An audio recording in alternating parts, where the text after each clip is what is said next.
अस्सलाम वालेकुम viewers, I am Mohammad Ibrahim on the platform of dimensional physics. Students, आज हम डिस्कस करेंगे chapter number 13 of second year physics, topic resistivity and it dependence upon temperature. तो सबसे पहले तो स्टूडेंट के रेजिस्टिविटी जो है ये हमारे पास क्या होती है, तो देखें specific resistance of a metre cube of a wire is called resistivity. तो स्टूडेंट जो रेजिस्टिविटी है ये मेरे पास एक स्पेसिफिक रेजिस्टेंस है। अब सवाल ये पैदा होता है कि किस तरह की स्पेसिफिक रेजिस्टेंस, ठीक, तो इसे हम डिटेल में डिस्कस करते हैं। नेक्स्ट स्टूडेंट आप देखें कि it is the property of a material which wire made. Resistivity जो है ये किसकी प्रॉपर्टी है जी? उस मटेरियल की जिसकी वायर बनी हुई है, ठीक है। आया वो मटेरियल कॉपर है, गोल्ड है, ठीक है जी, कौन सा जो है वो हमारे पास मटेरियल है। रेजिस्टिविटी को स्टूडेंट हम रो से जो है जी वो रिप्रेजेंट करते हैं, ठीक। रो ये हमारे पास एक ग्रीक सिंबल है, रो जिसे हम कहते हैं जो रेजिस्टिविटी का सिंबल है, ठीक है जी। तो स्टूडेंट एक्सपेरिमेंटली ये ऑब्जर्व किया गया कि जो रेजिस्टेंस है उसका लेंथ के साथ डायरेक्ट रिलेशन। अब सवाल ये पैदा होता है कि ये जो रिलेशन है आर का लेंथ के साथ डायरेक्ट ये कैसे है। तो इस डायग्राम से ज़रा देखें कि ये मेरे पास एक करंट कैरिंग कंडक्टर्स है जिसमें ये जो ब्लू हैं ये सारे के सारे न्यूट्रल एटम्स हैं, ठीक है जी। रेड वाले जो हैं सारे फ्री इलेक्ट्रॉन्स हैं। इनिशियली जो इसकी लेंथ है स्टूडेंट वो है एल। अब लेंथ कम है, ठीक है, लेकिन ये आप देखें आगे मैंने कुछ डॉटेड लाइंस मज़ीद ड्रा की हैं आपको समझाने के लिए। अब इसकी लेंथ जो है पहले कितनी थी? एल। अब ये वाली लेंथ ये एल थी, ठीक, ये भी एल ही है, लेकिन आप देखें यहाँ मैंने एल के साथ एल लगाया हुआ छोटा कि लेंथ कम थी, अब लेंथ बढ़ा दी है, लेंथ इंक्रीज़ कर दी है, ठीक। लेंथ जब इंक्रीज़ होगी तो इट्स मीन यहाँ पर अब न्यूट्रल एटम्स भी होंगे, फ्री इलेक्ट्रॉन्स भी होंगे, लेकिन न्यूट्रल एटम्स भी जो है वो मौजूद होंगे। तो ये जो इलेक्ट्रॉन थे ये न्यूट्रल एटम से कोलाइड करते हैं, रेजिस्टेंस के opposition flow of charge carriers, ठीक हो गया ना। तो आप देखें कि ये जो हमारे पास फ्री इलेक्ट्रॉन्स हैं अब ये ज़्यादा न्यूट्रल एटम से कोलाइड करेंगे, लेंथ ज़्यादा, और ज़्यादा लेंथ करूँगा और ज़्यादा न्यूट्रल एटम्स भी बढ़ जाएंगे, कुलियन जो है वो ज़्यादा होंगी, ओपोजिशन ज़्यादा होगी। ओपोजिशन ज़्यादा होगी तो opposition of flow of charge carriers उसे हम रेजिस्टेंस कहते हैं, तो रेजिस्टेंस ज़्यादा हो जाएगी लेंथ ज़्यादा करने से, ठीक है जी। तो ये तो क्लियर हो गया। अब आप आ जाएँ कि एक्सपेरिमेंटली जो रेजिस्टेंस है उसका इन्वर्स रिलेशन है एरिया के साथ। आप देखें ये मेरे पास एक वही मेटालिक करंट कैरिंग कंडक्टर है, ठीक। अब जो इसमें न्यूट्रल एटम्स और इलेक्ट्रॉन हैं आपको पता है वो काफ़ी क्लोज हैं एक दूसरे के, ठीक है जी। जो सेपरेशन है उनके दरमियान वो बहुत ज़्यादा कम है, ओके। लेकिन जैसे ही आप देख रहे हैं डॉटेड ब्लू शेड, यहाँ पर एरिया ब्लैक से मैंने लिखा कम है लेकिन एरिया ज़्यादा कर दिया। अब पहले इतना एरिया था, मैंने इसकी विड्थ जो है वो बढ़ा दी है। एरिया होता है लेंथ मल्टीप्लाई बाय विड्थ, ठीक है। तो अब ये जो पहले ये शेप थी अब क्या होगा, अब कुछ न्यूट्रल एटम्स जो हैं उनके दरमियान स्पेस बनेगी, स्पेस बनेगी तो ओपोजिशन जो है वो कम होगी, फ्री इलेक्ट्रॉन्स जो है वो ईज़िली फ्रीली जो है इस कंडक्टर में मूव कर सकेंगे, तो कंडक्शन इन्हांस होगी। और रेसिप्रोकल जो होता है मेरे पास कंडक्टेंस का वो होता है रेजिस्टेंस, तो रेजिस्टेंस जो है वो कम हो जाएगी, ठीक हो गया जी। तो इस तरह हमारे पास जो रेजिस्टेंस है उसका एरिया के साथ इन्वर्स रिलेशन है, ठीक है जी। लेंथ ज़्यादा रेजिस्टेंस ज़्यादा, एरिया कम तो रेजिस्टेंस ज़्यादा, लेकिन अगर एरिया ज़्यादा होगा तो रेजिस्टेंस कम होगी। तो student by combining equation 1 and 2 मेरे पास एक रिजल्ट आ गया R proportional to L over A, ठीक है जी। तो प्रोपोर्शनलिटी कांस्टेंट को जैसे ही ख़त्म करेंगे तो एक कांस्टेंट आता rho, R is equal to rho L over A। इसी रो को क्या कहते हैं जी? रेजिस्टिविटी, ठीक है जी। और ये जो रेजिस्टिविटी है रो ये बराबर है आर ए ओवर एल, ठीक है जी। ए इधर जाकर मल्टीप्लाई हो गया, एल इधर डिवाइड हो गया। तो देखें इफ़ एरिया जो है वायर का वो 1 मीटर स्क्वायर हो, लेंथ हो 1 मीटर, ठीक है जी। यहाँ पर भी क्या आ जाएगा 1, इधर पे भी क्या आ जाएगा 1, तो रो किसके बराबर होगा? आर के। तो इसे हम कहते हैं स्पेसिफिक रेजिस्टेंस, जो इधर मैंने मेंशन किया ना, specific resistance of metre cube of a wire, ठीक है जी। उससे हम क्या कहते हैं, रेजिस्टिविटी। अगर उस वायर का एरिया कितना है 1 मीटर स्क्वायर, लेंथ कितनी है 1 मीटर। ओके, तो जो हमारे पास यूनिट है जी रेजिस्टिविटी का, वो हमारे पास जो है इस फार्मूले के अकॉर्डिंग ज़रा देखें, रो है RA/L।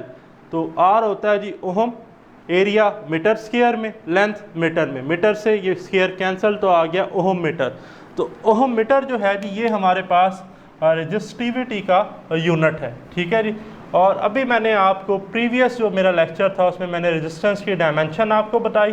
ठीक है, आपको लिंक डिस्क्रिप्शन में मिल जाएगा, तो आप सॉल्व कर सकते हैं वो वैल्यू इधर पुट करके कि जो डायमेंशन है हमारे पास रेजिस्टिविटी की वो होती है जी ML³ T-3 A-2। मार्क कर लें फॉर MCQs। ठीक है जी। तो डिपेंडेंस जो है स्टूडेंट मेरे पास रेजिस्टिविटी की वो दो फैक्टर्स पे डिपेंड करती है। एक नेचर ऑफ मटेरियल पे, ठीक है जी, मटेरियल जो है वो किस, ठीक है जी, किस्म का है, या जो वायर है वो किसकी बनी हुई है, कॉपर है या गोल्ड है, जैसा कि मैंने स्टार्ट में बताया। सेकंड टेम्परेचर, ठीक है जी, फिजिकल स्टेट पे भी डिपेंड करती है। बट स्टूडेंट याद रखिएगा जो रेजिस्टिविटी है वो डायमेंशन ऑफ कंडक्टर पर डिपेंड नहीं करती है। रेजिस्टिविटी जो है वो लेंथ और एरिया पर डिपेंड नहीं करती। ओके, ये अक्सर पेपर में MCQs आता है कि जो क्या रेजिस्टिविटी लेंथ डबल करने से रेजिस्टिविटी पे कोई इफेक्ट होगा, तो रेजिस्टिविटी पे लेंथ डबल करने से कोई इफेक्ट नहीं होगा। ठीक हो गया।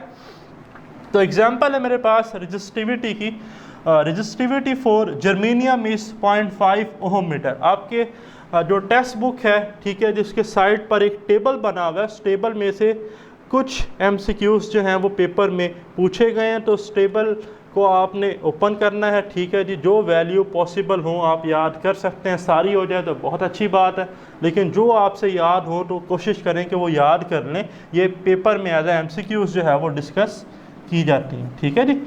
तो नेक्स्ट मेरे पास टर्म है जी कंडक्टेंस। ठीक है जी, ओहम्स लॉ में भी हमने डिस्कस किया कि reciprocal of resistance is called conductance. G से लिखते हैं, जिसे 1/R।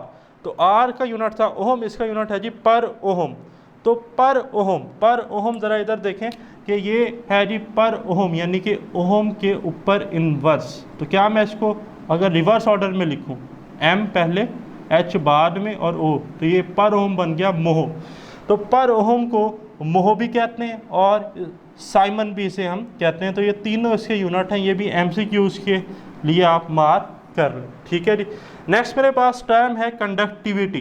कंडक्टिविटी क्या होती है जी? Reciprocal of resistivity is called conductivity. ठीक है जी। रेजिस्टिविटी का भी स्टूडेंट हमने फार्मूला डिस्कस किया RA/L, तो इसका रेसिप्रोकल लेंगे तो बन जाएगा L/RA। देखिए इधर मैंने मेंशन किया L/RA, तो सिग्मा का फार्मूला है जी L/RA। तो जो यूनिट है मेरे पास कंडक्टिविटी का वो है जी पर ओहम पर मीटर। ठीक है जी, मोह पर मीटर या साइमन पर मीटर। ओके, तो ये तीनों इसके क्या है जी यूनिट्स हैं, ये पेपर में MCQs में पूछे जा सकते हैं, मार्क कर लें। तो नेक्स्ट है मेरे पास इफेक्ट ऑफ टेम्परेचर। ठीक है जी, अब आप हमारी जो टेक्स्ट बुक है, ठीक है जी, आप उसमें चेक कर सकते हैं कि उसमें जो बिहेवियर है वो जस्ट कंडक्टर्स का है। ठीक है, तो इस तरह मैंने थोड़ा सा एक एडिशनल पॉइंट ऐड किया है सेमीकंडक्टर का, तो ये आप साइड पर बुक में नोट कर लें। तो पहले तो देखें बिहेवियर जो है टेम्परेचर का कंडक्टर्स में, ठीक है जी, कि रेजिस्टेंस जो है उस पर क्या इफेक्ट होता है टेम्परेचर इंक्रीज करने का। तो आपके सामने एक स्ट्रेट लाइन है मेटल्स और कंडक्टर में कि जैसे ही हम रेजिस्टेंस टेम्परेचर बढ़ाते हैं तो रेजिस्टेंस भी बढ़ जाती है, इंक्रीज होती है। मीन कि आप टेम्परेचर बढ़ाएंगे, ये जो आपके पास डायग्राम है इसमें जो फ्री इलेक्ट्रॉन्स हैं, ठीक है जी, ये क्या करेंगे न्यूट्रल एटम से कोलाइड करेंगे, रेट ऑफ कोलिजन इन्हांस होगा, ज़्यादा होगा। न्यूट्रल एटम्स अपने लैटिस की मीन पोजीशन से टू एंड फ्रो ऑसिलेट करेंगे, काइनेटिक एनर्जी ज़्यादा होगी, काइनेटिक एनर्जी ज़्यादा होने से टेम्परेचर ज़्यादा होगा, हीट प्रोड्यूस होगी और इसकी जो रेजिस्टेंस है वो इंक्रीज होगी। तो जो टेम्परेचर है उसका रेजिस्टेंस के साथ डायरेक्ट रिलेशन है फॉर कंडक्टर्स, तो इसलिए यहाँ पर स्ट्रेट लाइन है। Okay, but in case of semiconductors like germanium और सिलिकॉन, जर्मेनियम और सिलिकॉन के केस में, ठीक है जी, लाइक जर्मेनियम और सिलिकॉन। इस केस में स्टूडेंट जब हम टेम्परेचर बढ़ाते हैं सेमीकंडक्टर्स का तो कोवलेंट बॉन्ड जो है वो ब्रेक होते हैं। जब कोवलेंट बॉन्ड ब्रेक होते हैं तो फ्री इलेक्ट्रॉन्स बनते हैं, तो जो रेजिस्टेंस है वो कम हो जाती है। ठीक है जी, इन केस ऑफ सेमीकंडक्टर। तो याद रखिएगा यहाँ पर हमारे पास जो रेजिस्टेंस है आप देख रहे हैं, जो जो टेम्परेचर बढ़ाते जा रहे हैं कर्व नेगेटिव मैनर्स में है रेसिप्रोकल के केस में, तो ये रेजिस्टेंस कम होती जा रही है। वैल्यू जो इसकी है, लेट्स से यहाँ पर इसकी वैल्यू थी 20 ओम, ठीक है जी, और इस पॉइंट पर ये था जी 0, बट इस पॉइंट पर ठीक है जी टेम्परेचर है 10 डिग्री सेंटीग्रेड। तो अब इसकी जो वैल्यू है इस पॉइंट पर अगर मैं यहाँ से स्लोप लेकर देखूँ तो ये तकरीबन अब 10 ओम है। टेम्परेचर बढ़ाया है तो रेजिस्टेंस जो है वो कम हो गई in case of semiconductors, not for conductors, ये ख्याल करना है। ठीक है, नेक्स्ट है student variation of resistivity of copper with temperature. ठीक है जी, आगे बुक में स्टूडेंट ये कर्व ड्रा की गई है फॉर कॉपर रेजिस्टिविटी, ठीक है जी, ओहममीटर में, और यहाँ पर टेम्परेचर डिग्री सेंटीग्रेड में। आप देख रहे हैं कि ये ग्राफ जो है ये टेम्परेचर -200 डिग्री सेंटीग्रेड से स्टार्ट हो रहा है, ये 0 है, फिर ये आगे फर्दर प्रोसीड कर रहा है, और ये मेरे पास एक कर्व्ड है। अब होता क्या है स्टूडेंट, जो हमारे पास मेटल्स हैं, कॉपर भी आता है, और अभी हमने डिस्कस किया कि जो रेजिस्टेंस है उसका टेम्परेचर के साथ डायरेक्ट रिलेशन है। इसी तरह जो रेजिस्टिविटी है मेटल्स की उसका भी टेम्परेचर के साथ डायरेक्ट रिलेशन है। टेम्परेचर ज़्यादा होगा रेजिस्टिविटी ज़्यादा होगी।